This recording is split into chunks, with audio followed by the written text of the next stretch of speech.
Hey there. Good morning, good afternoon, good evening, wherever you are. Welcome back. It's another Red Pill Religion podcast, Red Pill Religion, where amongst the things we say, is that it is okay to criticize any religious or non religious group, ethnicity, or culture, especially its leadership and most prominent members. If you like the kind of work we do here on Red Pill Religion, please be sure to check us out on redpillreligion.com. We've been censored and shadow banned and lost multiple channels so far here on YouTube. We're still investigating alternatives so we can be a little safer. Fundraiser coming this week, should be by Thursday. But please, we could use your support. If you ever lose us here on YouTube or other sites, find us on redpillreligion.com. Please hit the tip jar through PayPal or Subscribestar. We're looking currently at WeGather app. And please find us on what looks like the best free social media at the moment is Dissenter and Gab. Find us at Red Pill Religion on those. Find us on your other social media too. All right, tonight we are joined again by our good friend and official. Most people don't know Arran's been an official part of the Red Pill Religion team for more than a year, right? Yeah. I mean, at least indirectly, just kind of socially, maybe. I don't know. Well, yeah, so people know, Arran's done some work on our website for us. He's done work helping set us up our store. He helps moderate discussions on our various social media, and he's one of the crew who's on Red Pill Religion. People should know this. We've also got a bunch of other people like Andrew and Josh and Oda and quite a few other people that are behind the scenes. But we recently put up a video by Arran, right? I really liked that interview you did with the Muslim guy who was talking about defunding Israel or boycotting Israel. Yeah, Dr. Dean Ahmad. He is the director of, I think it is, or president or founder or something like that of the Minaret of Freedom Institute. Yeah, libertarian think tank. So everybody might want to go look for Boycott and Sanction Israel. Arran discusses with Elmad al-Din Ahmad. Can't say it. Then I'll go look for his Isle of Arran channel too. I should make sure we get a link up to that after the show. So anyway, Arran, who is Jewish, you're Jewish, right? I hear you might be Jewish. I am, according to the philosophical views expressed by many of my family members who I grew up around, am both ethnically Jewish, and I am also a reformist religious Jew who kind of lost interest, so to speak, for different reasons. Gotcha. Okay. Yeah. So you've got a family history of being Jewish, and you've got some religious history as a Jew that's back and forth. But Arran, who is Jewish, is going to be discussing with me the Jewish. First off, we're going to be talking about the Jewish revolutionary spirit by E. Michael Jones, and we're going to be talking about E. Michael Jones and his provocative thesis. For anybody who doesn't know much, we have interviewed Dr. Jones a couple of times, actually, and I find him a delight to talk to. He's made me cringe any number of times, but I have to say, honestly, I don't think he's an anti-Semite. Do you, Arran? No, I mean, I didn't get that. I think that it could be easily misconstrued that way by people who are way more defensive about their Jewish identity. Because he's critical, but I didn't really get that general vibe from listening to him. And I read, some of his. I've listened to some of his other streams, and I've read a little bit of his work too. And he seems to be more just criticizing Judaism and the Jewish identity in a way that might not necessarily seem very convenient or friendly, convenient, right? But he's not a hater, and his thesis is provocative. You can tell that he certainly presses some people's buttons, though, because he gets censored. In fact, I put a link up to it. I strongly suggest everybody do yourself a favor and go to E. Michael Jones's channel and look for Zionists, Feminists, Atheists, and Conspiracies. That is the Red Pill Religion interview with E. Michael Jones that was sandboxed and censored by YouTube. I keep calling it out. It's not even the best interview we ever did, to be honest. E. Michael Jones causes me to talk too much because his ideas are so provocative. But please go see that video. And I've let his ideas and my conversations with him and his articles and listening to his talks percolate through enough. And I finally decided, you know what? I don't know if he's got the definitive definition of the Jew, but he makes many good points. And it caused me to say, well, there's more than one way of defining the Jewish people. As E. Michael Jones says, since the Jews will not define themselves, we can, in any consistent fashion, we're free to define what makes sense to us. And so and I think that's nothing unfair about that. I'll repeat again, it's okay to criticize any religious or non-religious group, ethnicity, or culture, especially its leadership and most prominent members. Now, I'm going to send this to Dr. Jones probably. I don't know if he'll be interested or not. This might even be expandable into an article. In thinking about his ideas the last few weeks, it suddenly kind of interestingly made me automatically able to think more clearly about what kind of person I'm talking to when I talk to someone who self-identifies as a Jew. Because I do want to say, I have had friends in the Jewish community going back decades. Although I grew up in very Christian America and never met my first Jew until I was in my 20s. But since then, I've gotten along with and had friends with secular Jews, Jews of various orientations, religions, cultural backgrounds. I've always liked Jews, actually. A bit of a Judeophile, you might say, because I've always enjoyed Jewish culture. Jewish stuff is funny. And by the way, for the record, I've said this many times, but it's true. Orthodox Jews who were friendly to me were also a serious influence on me in becoming Christian, because as an atheist, I truly could not understand why anyone would think there was a God, and Orthodox Jews actually helped me get over that hump intellectually. Just the very idea that there was a God at all was really hard for me, and they helped. And that eventually got me to Jesus. And I will also say, for the record, although some Jews don't like the choice I made, which is the Catholic religion, more than one congratulated me when I became Catholic. And one of them, a very serious Orthodox Jew, said, truthfully, the Catholicism is the only kind of Christianity we really respect, which I found a very interesting remark. And sorry if that hurts any Protestant people's friends, but in any case, that just describes my own look at it. But it's an ongoing problem. How do you define them? And the way E. Michael Jones defines them is in a very simplifying way. People who rejected Jesus Christ, and by extension, in his view, reject the Logos, which is a Greek philosophical idea that has underpinned Western civilization for about 2,000 years, or what we call Western civilization. I find that if you do that, there seems to be a lot of truth to it. And if you just go on the Jesus angle alone, it does seem like most Jews, a starting definition to their own self-identity is saying we're definitely not Christians. And so when I look at that, I finally see it. I see that Jews get made up of what to me look like 5 distinctly identifiable groups. The first is the globalist Marxists. I think it's time we all admit that Marxism and communism and globalism are all lousy with Jewish people, with people with Jewish surnames. Just tons of them all over the place in secular progressive circles. And I enjoy reading some of them. Probably one of the most interesting one was David Horowitz and Ron Radish and a few others. But okay, you have your globalist Marxists. Then you have the Zionists, which for the longest time, I think I was in denial about the nature of what Zionism is. But Zionism, when you really get down to it and look at the writings and look at the people, is a secular nationalist movement. Whoops, I got a message from somebody that doesn't belong on this stream. That's all right.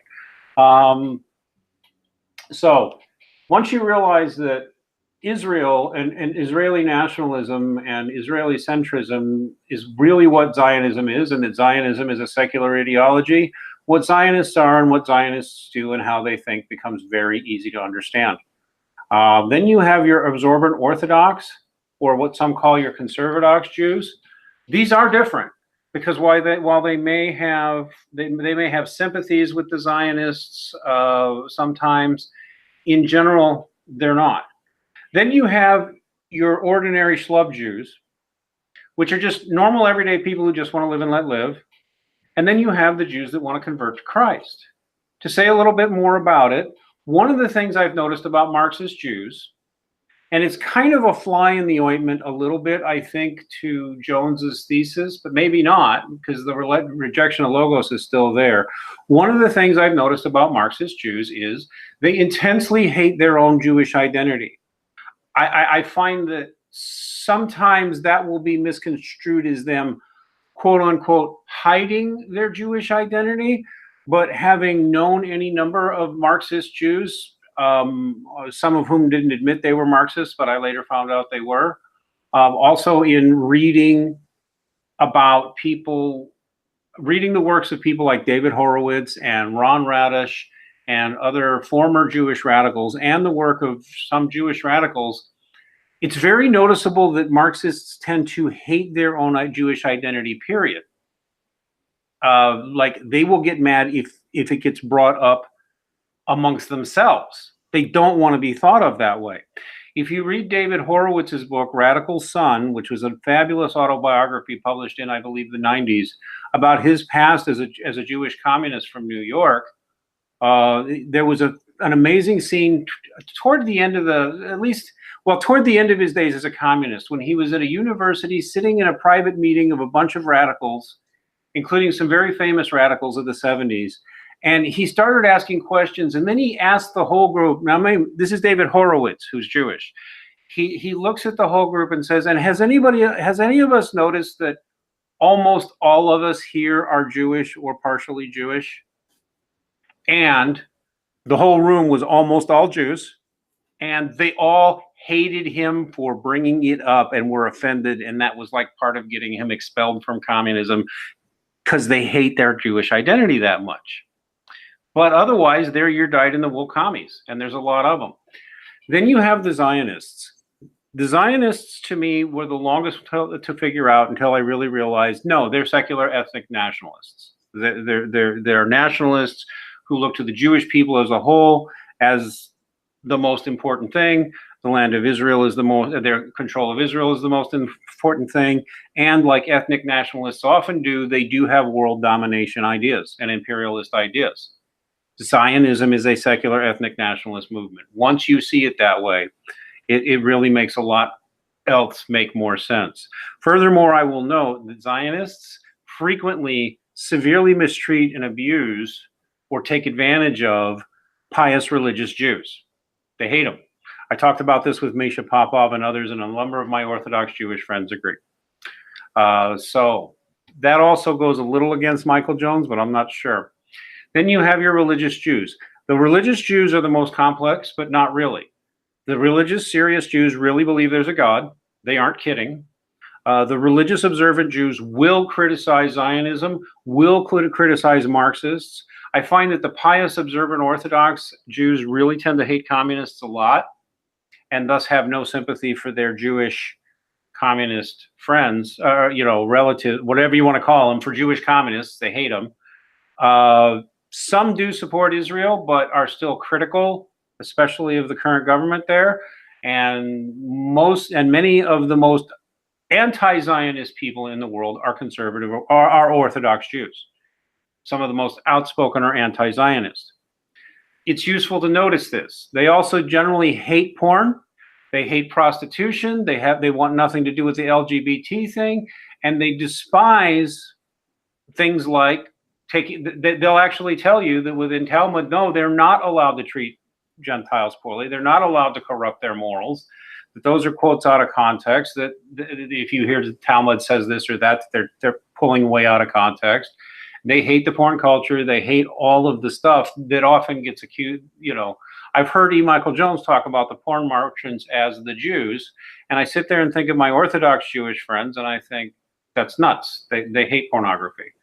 Finally, there's your everyday schlub Jews. Your everyday schlub Jews really, they may have a little sympathy in any one of these directions, or all of them, or none at all, because they're just people trying to live normal lives and they happen to be Jewish. They don't, and they may even vacillate. So they're Zionists 1 year, and 5 years later, they're thinking about getting religious. And, they had a communist phase at one point, like a lot of people. They're just ordinary people, though, is what I'm saying. They just want to live and let live, and they have no real agenda, which is important to note. That would be the vast majority of Jews. And even the religious ones mostly. And then finally, and this is the other one that gets tricky, it's the Jews who accept Christ. Now, the way I see it is that this is somewhat also a fly in the ointment, maybe, and we can discuss it, for E. Michael Jones's theory, but it's also support for his theory, because Jews who become Christians, by and large, my observation is that all the other groups of Jews, even the ordinary schlub Jews, will frequently vilify them and hate them and cast them out as traitors. What I find interesting is that members of all four of the other groups will do that. I mean, not all of them. There's Jewish Christians, and they aren't completely repelled, hated by every Jew, but it's very noticeable. A Jew who's I've heard secular Jews, I've heard Zionist Jews, Marxist Jews, Jews of all sorts say a Jew for Jesus. That's a contradiction in terms.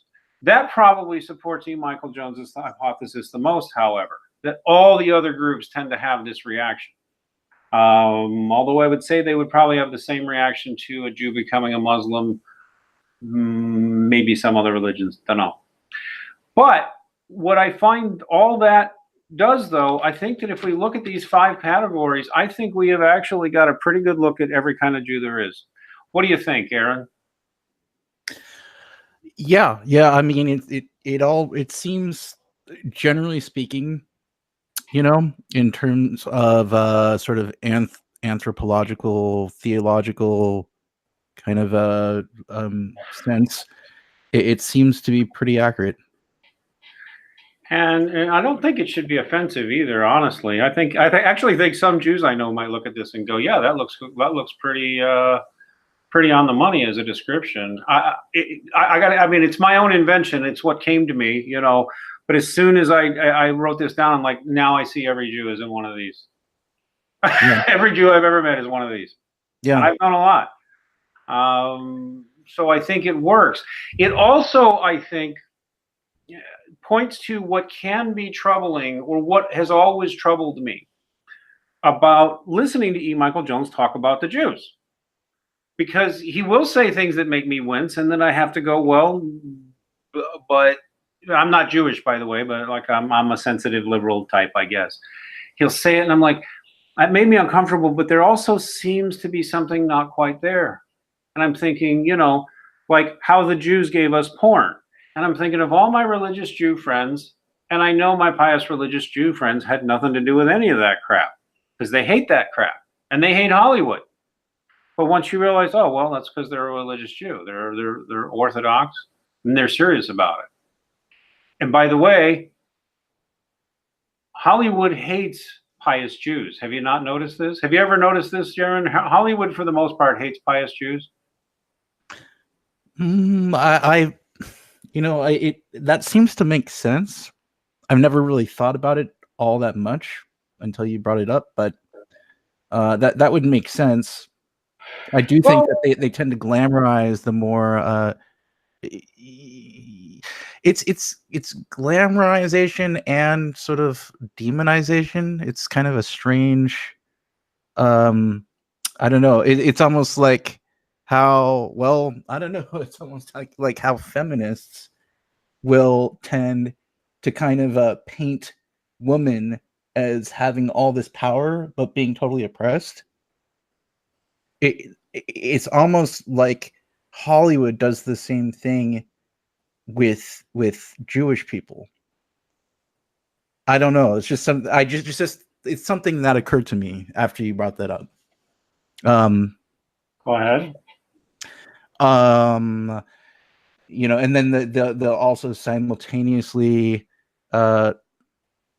you know,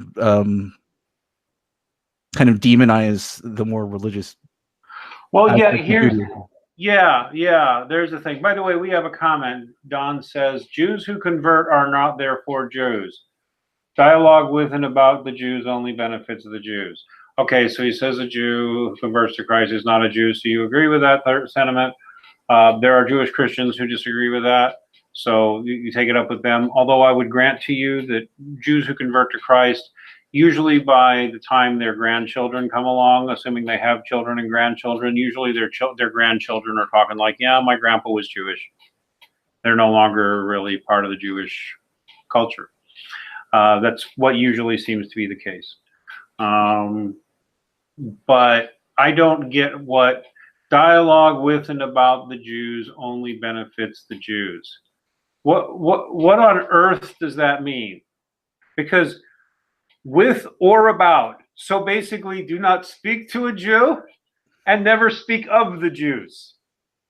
Well, or what? I'm sorry, I don't understand that comment, John. What? We could apply that to any group of people. It's almost like bad publicity is good publicity. You know? Yeah. No, I actually think it's useful to. I really am the area where I am the most sympathetic with E. Michael Jones by far on the Jewish question. I mean, I'm very sympathetic with him on most things, and I see a lot of merit in his Jewishness, his Jew discussions. However, they do lack finesse sometimes.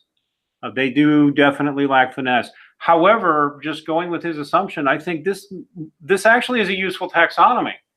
You can look at a Jew and know probably a whole lot about him and say, if you can, it's not fair, pin him into one of these five, but really it will be. This is at least as accurate as identifying someone as a Seattle hipster white guy versus an Irish Catholic white guy. But yeah, there's something else. There's a couple of things I want to add, if I may. Yeah, go ahead. So first, I actually attended a day camp, a summer camp, for it was the Jewish Community Center who ran the day camp, and it was at a Jesuit center, in Paradise Valley, I think, Arizona. Right. There's been a lot. You know, so the Jesuits have been very much part of what's called Jewish Catholic interfaith dialogue. Yeah, and so I just wanted to bring that up, you know, for different reasons. One, you know, because you know, for anybody out there who might be listening who doesn't know about the relationship between Jesuits and you know, and Jewish organizations like the Jewish Community Center, you know, they've actually housed, you know, summer camps. So, you know, if I wouldn't have had anything else to do during the summer growing up with a single Jewish mother in a Reformed Jewish family, if it were not for the Jesuits. You know, so give them props. You give them props because they let them run a Jewish school. Yeah, and that's one example just out of my own personal life. I'm sure there's plenty more that I could find of the Jesuits actually, you know, helping the Jewish community, and then also the taxonomy that you're presenting, it seems very representative of you know, people who are not just Jews. Quite so. And one of the you know, one of the things I've heard from rabbis, even Orthodox rabbis, and actually not just from Orthodox rabbis, but from Orthodox rabbis and other people I've known who were also just ethnic and not necessarily Orthodox Jews, is that Judaism is a very human religion. It's very representative of all kinds of different aspects of being human. And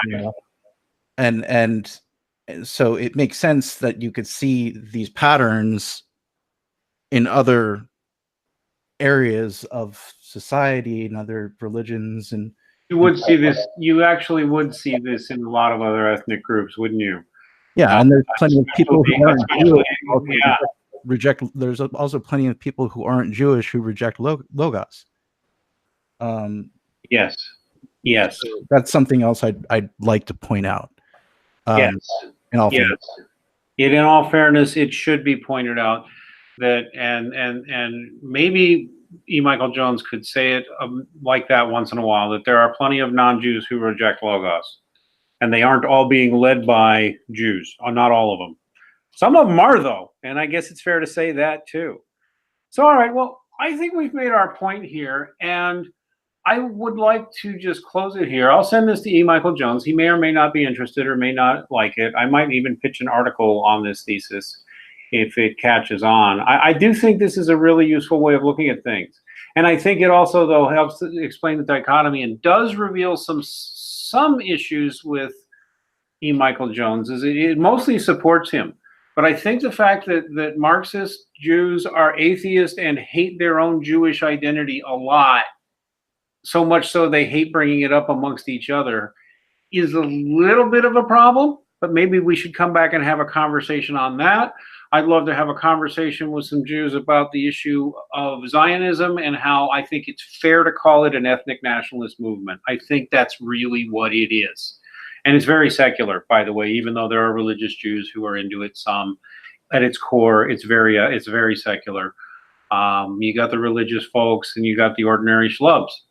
So, tell you what, we'll close it here. Did you have a final remark, Arran, before we close it? Because we do want to close soon. Yeah, something regarding what you were just talking about with the Marxist Jews and self-hatred and all that. And it's something I've kind of experienced to some extent, and I would say that it's that there's that whole broad generalization of the self-hating Jew. And I think that comes from the frickin' progressive Marxist leaning ones. I think that's really where that comes from. I think that there may be a lot of truth to that. Plus, I don't think it's all it's cracked up to be either. If you consider just the idea of self-hatred in general, where does it come from? It comes from, in my opinion, as somebody who's experienced it, it's come from being told repetitively that you should hate your identity as a male. You should hate your identity as an oppressor. You should hate your identity.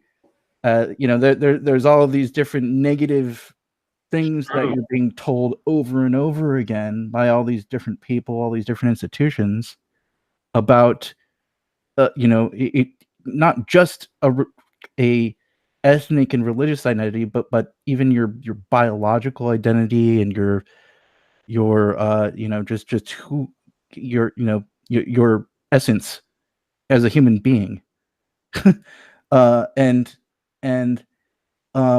when you kind of put that into perspective in terms of Marxism and the whole idea of a self-hating Jew, it makes things a little bit more complicated. I think so. Actually, I think it makes it simpler. We might come back for another discussion on that. And I invite any other Jews with an opinion, and I know Jews have opinions. They have lots and lots of those.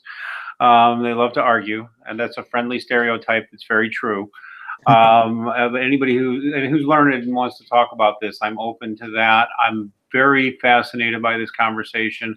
And I think it's refreshing actually to speak of an influential ethnic group like we would speak of any other ethnic group, whether we're talking about Irish Catholics or Russians and Russian Orthodox or English atheists or just the English, the British. We can talk about the French.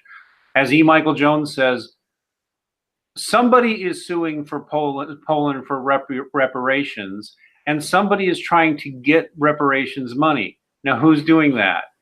People we would call the Jews.